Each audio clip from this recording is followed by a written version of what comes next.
Happened to watch a podcast of Joe Rogan, and he was speaking to this expert on these diseases.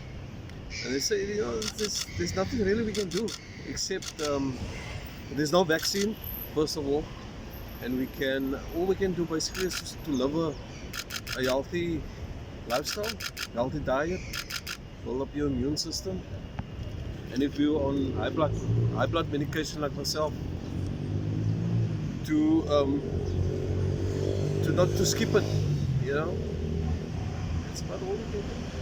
My feelings on it is that we obviously heard the horror stories. We heard from the beginning to end. I'm worried because I don't have children, but I do have animals and I know it can cross infect. So, and I'm very in love with them.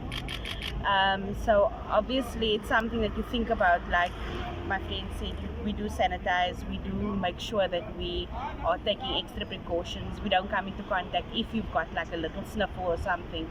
Rather see the doctor instead of just thinking or backing it off. Because we work in a very close environment, we work in a call center, so there's hundreds of people on the floor and hundreds of people you come into contact with every day. You always have to be cautious and always have to be cognizant of the fact that this is a real thing.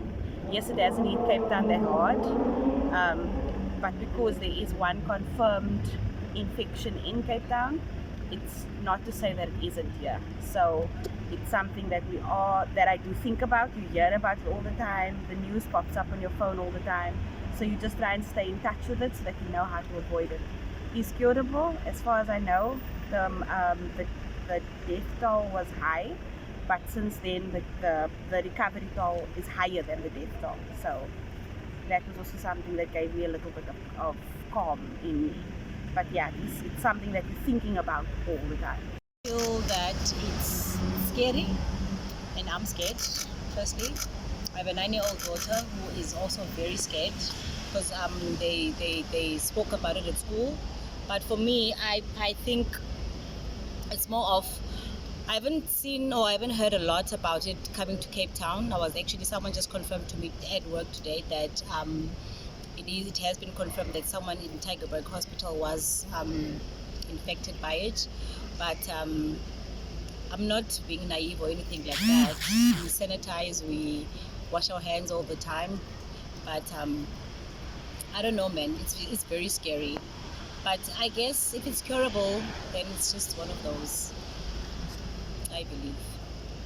Worried as a mother, very worried because younger, my daughter is like young, so really worried about whether or not she's going to contract it and if they have something in place to protect our children from it. Like, I'm not really worried about me, but mainly the children, because children are like me too. They're always getting like ill and stuff, so that was mainly the main worry right now.